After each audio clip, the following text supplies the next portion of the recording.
السلام علیکم ورحمۃ اللہ وبرکاتہ۔ اعوذ باللہ من الشیطان الرجیم، بسم اللہ الرحمن الرحیم۔ ان الذین یخشون ربهم بالغیب لهم مغفرۃ واجر کبیر واسروا قولکم او اجہروا بہ انہ علیم بذات الصدور الا یعلم من خلق وهو اللطیف الخبیر۔ صدق اللہ العلی العظیم۔ رب اشرح لی صدری ویسر لی امری واحلل عقدۃ من لسانی یفقہوا قولی۔ جو لوگ بے دیکھے اپنے رب سے ڈرتے ہیں یقیناً ان کے لیے مغفرت ہے اور بڑا اجر۔ تم چاہے چپکے سے بات کرو یا اونچی آواز سے، اللہ کے لیے یکساں ہے۔ کتنی اہم بات ہے یہ بھی، ہم چاہے چپکے بات کریں یا اونچی آواز سے بات کریں، اللہ سبحانہ و تعالیٰ کے لیے یکساں ہے۔ وہ تو دلوں کا حال تک جانتا، کیا وہی نہ جانے گا جس نے پیدا کیا ہے، حالانکہ وہ باریک بین اور باخبر ہے۔ سورہ الملک کی آیت نمبر 12 سے 14 تک کی تلاوت اور اس کی ترجمانی ہم نے ابھی سماعت کی۔ گزشتہ سے سورت کی تفسیر کا سلسلہ الحمدللہ جاری ہے۔ فرمایا گیا تھا کہ جو لوگ اندیکھے اپنے رب سے ڈرتے ہیں، یعنی اس کی تفسیر میں بات آئی یہ دین میں اخلاق کی اصل جڑ ہے۔ بغیر خوف خدا رکھ کر انسان جب عمل کرتا ہے تو پھر وہ برائی کا عمل نہیں کرتا بلکہ بھلائی کی طرف ہی کرتا ہے، اور دنیا نے جو معیارات بنائے ہیں ان پر نہیں بلکہ اللہ اور اس کے رسول کے معیار کے مطابق جو ہے وہ برائی اور بھلائی برائی سے بچتا ہے اور بھلائی کو اختیار کرتا ہے، اور اسی کے ڈر سے بدی کو چھوڑنا، نیکی کو اختیار کرنا اصل بھلائی ہے جو دین کی نگاہ میں قابل قدر ہے۔ اس کے سوا کسی دوسری وجہ سے اگر کوئی انسان بدی نہیں کرتا یا اپنی ظاہری شکل کے اعتبار سے جو افعال نیکی میں شمار ہوتے ہیں ان کو اختیار کرتا ہے تو آخرت میں اس کے یہ اخلاق کسی قدر اور وزن کے مستحق نہ ہوں گے، کیونکہ ان کی مثال اس عمارت کی سی ہے جو ریت پر تعمیر ہے۔ یعنی اس کے علاوہ قرآن مجید کے علاوہ برائی اور بھلائی کے معیار اگر ہم قائم کرتے ہیں تو پھر وہ قابل قبول نہیں ہوں گے۔ وہ ایسا ہے جیسے ریت کی عمارت ہم نے بنائی اور وہ ٹھہرنے والی نہیں ہے، ریت کی عمارت ٹھہرنے والی نہیں ہے، تو اس کے مطابق قرآن مجید اور حدیث کے مطابق اگر چیزیں ہوں گے تو پھر وہ قابل قبول ہوں گے۔ آگے فرمایا گیا مغفرۃ واجر کبیر، یعنی یقیناً ان کے لیے مغفرت ہے اور بڑا اجر ہے۔ یعنی اللہ سے بالغیب ڈرنے کے دو لازمی نتائج ہیں۔ ایک یہ کہ جو قصور بھی بشری کمزوریوں کی بنا پر آدمی سے سرزد ہو جائے، یعنی بشری انسان ہے، انسان سے غلطی ہوں گی، انسان فرشتہ نہیں ہے، غلطی ہوں گی چھوٹے موٹے، تو جو قصور جو غلطی بھی انسانی کمزوری کی بنا پر انسان سے سرزد ہو گئے ہو وہ معاف کر دیے جائیں گے۔ اللہ کتنا مارجن رکھا ہے، اللہ کتنا جو ہے بات کو انسانوں کے لیے کتنا آسان بنائے، اس لیے یہ دین آسان دین ہے، مشکل نہیں، مشکل ہم بنا لیے اس کو، ہم اس کو مشکل کر دیے ہیں، بشرط یہ کہ ان کی طے میں اللہ سے بے خوفی کار فرما نہ ہو۔ دوسرے یہ کہ جو نیک اعمال بھی انسان اس عقیدے کے ساتھ انجام دے گا ان پر وہ بڑا اجر پائے گا۔ توحید، رسالت، آخرت کا جو عقیدہ، اس کے ساتھ جو ہے خلوص کے ساتھ اگر وہ چیزیں انجام دے گا تو اللہ تعالیٰ اس کو بہت بڑا اجر دے گا۔ پھر اس کے بعد فرمایا جا رہا وَأَسِرُّوا قَوْلَكُمْ أَوِ اجْهَرُوا بِهِ، تم چاہے چپکے سے بات کرو یا اونچی آواز سے، اللہ کے لیے یکساں ہے، اللہ کے لیے یکساں ہے۔ اب یہاں ہم بات کر رہے تو یہ گھر کے باہر بات ہماری سنے نہیں آتی، لیکن اللہ تعالیٰ کے لیے ایسا نہیں ہے۔ دنیا میں جتنے انسان ہیں، کتنے 600 کروڑ انسان تقریباً ہیں، ان تمام انسانوں کی بات چاہے چپکے سے کریں یا زور سے کریں، اللہ سنتا ہے۔ اللہ کے لیے انسانوں کی مثال نہیں دی جا سکتی، جیسے انسان تو نہیں سن سکتا، تو یہ تو انسان ہے، اللہ کے لیے وہ چیز نہیں ہے۔ اللہ تو باہر یا وہ گھر میں کیا بات چل رہی ہے، ہاں، یا دوسرے ملک میں جو بات لوگ کر رہے ہیں، ان تمام چیزوں سے اللہ جو ہے اللہ سنتا ہے۔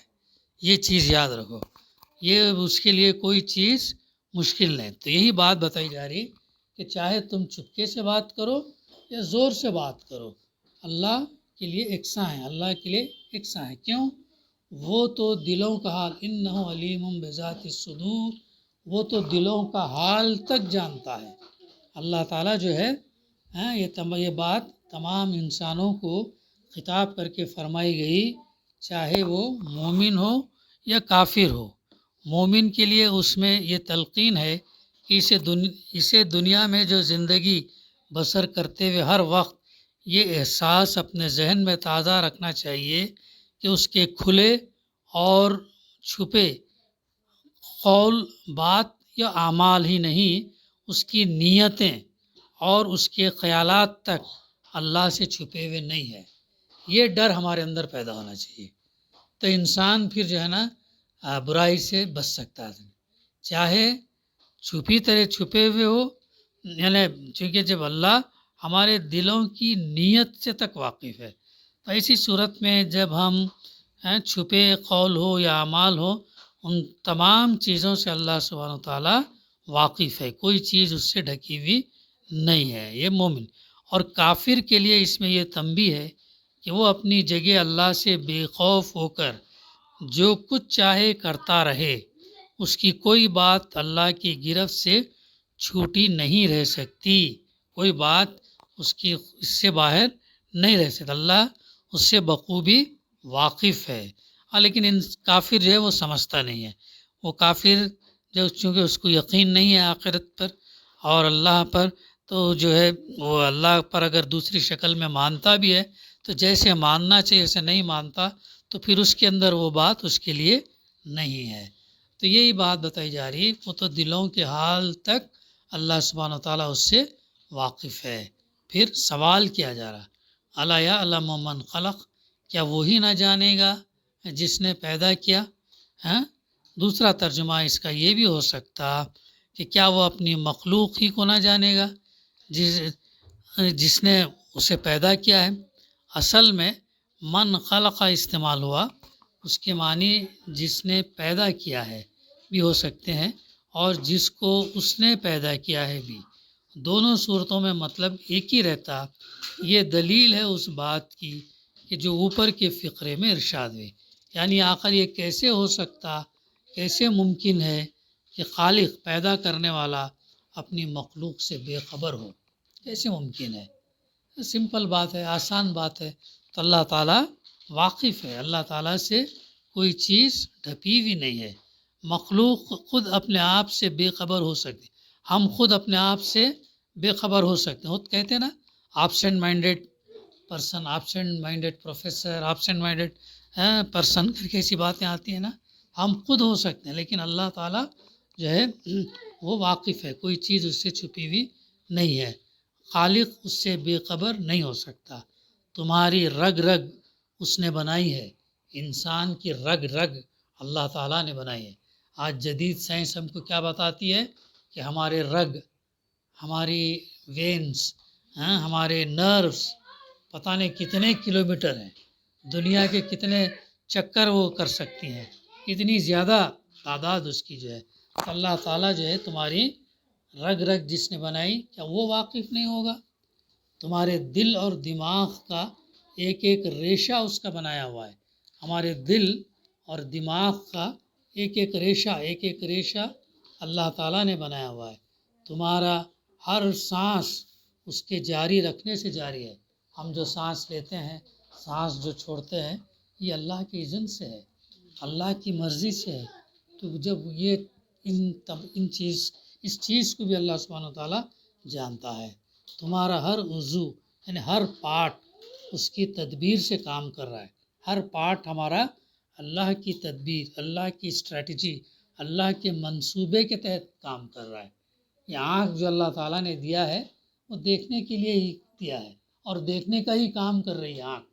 آنکھ سے ہم سننے کا کام نہیں لے سکتے، نہ کان سے ہم دیکھنے کا کام نہیں کر سکتے۔ کان سے دیکھ سکتے ہیں؟ نہیں دیکھ سکتے، آنکھ سے دیکھ سکتے۔ جو کام اللہ تعالیٰ نے جس پارٹ کے لیے متعین کیا وہی کام وہ کر رہے ہیں۔ ان معنوں میں بھی وہ اللہ کی اطاعت کر رہے ہیں۔ ڈائجسٹو سسٹم ہمارا ہے، ڈائجسٹو سسٹم کا کام کیا ہے؟ فوڈ کو ڈائجسٹ کرنا، اور وہی سسٹم کام کرے گا۔ لنگس وہ کام نہیں کریں گے۔ لنگس کا کام کیا ہے؟ ہوا کو آکسیجن کی شکل میں لینا اور کاربن ڈائی آکسائڈ کی شکل میں باہر نکالنا، یہ لنگس کا کام ہے، اور یہی کام کریں گے۔ اب جو تمام چیز ایکسکریشن جو غیر ضروری چیزیں ہیں ان کو باہر نکالنا، تو ایکسکریٹری سسٹم ہی کام کرے گا، دوسرا سسٹم جو ہے کام نہیں۔ تو اس طریقے سے ہر پارٹ جو ہمارے جسم کے اندر ہے وہ اللہ کی تدبیر سے، اللہ کے اذن سے ہی کام کر رہا۔ اس سے تمہاری کوئی بات کیسے چھپی رہ سکتی؟ کتنی بڑی دلیل ہے یہ، کتنا بڑا پروف ہے۔ یہ تمام چیزیں جب اس کے بتائے ہوئے اس پر کر رہے ہیں تو پھر وہ کیسا نہیں جانے گا کہ تم کیا کر رہے ہو کام؟ چاہے تم زور سے بات کرو یا چپکے سے، تو کیا اس کے لیے وہ تمام چیزیں یکساں ہے؟ تو یہ وہ دلائل ہیں جو قرآن مجید جو اس تعلق سے ہم کو بتاتا ہے، اس تفسیر سے ہم کو یہ پتہ چلتا ہے۔ تو کیا وہی نہ جانے گا جس نے اب، اور بے شمار چیزیں ہیں، بے شمار چیزیں، اللہ کی نگاہ سے کوئی چیز چھپی ہوئی نہیں ہے۔ آخری فقرے میں آیت نمبر 14 کے اس میں کیا بتایا گیا؟ وَهُوَ اللطیف الخبیر، حالانکہ وہ باریک بین اور باخبر ہے۔ دو چیز، باریک بین اور باخبر ہے۔ لطیف استعمال ہوا جس کے معنی غیر محسوس طریقے سے کام کرنے والے کے بھی ہیں اور پوشیدہ حقائق کو جاننے والے کے بھی ہیں۔ دو معنی جو ہے اس کے، یہ باریک بین بھی ہے اور باخبر بھی۔ باریک سے باریک چیز سے بھی جو ہے اللہ سبحانہ و تعالیٰ واقف ہے اور جو ہے باخبر ہے۔ تو یہ تھی ان آیات کی تفسیر کے تعلق سے چند نکات تھے جو ہمارے سامنے آئے ہیں۔ دعا ہے کہ اللہ سبحانہ و تعالیٰ ہمیں کہنے سننے سے زیادہ عمل کرنے کی توفیق عطا فرمائے۔ ربنا تقبل منا انک انت السمیع العلیم وتب علینا انک انت التواب الرحیم۔ صلی اللہ تعالیٰ علی خیر خلقہ وعلی آلہ وصحبہ اجمعین۔ الحمد للہ رب العالمین۔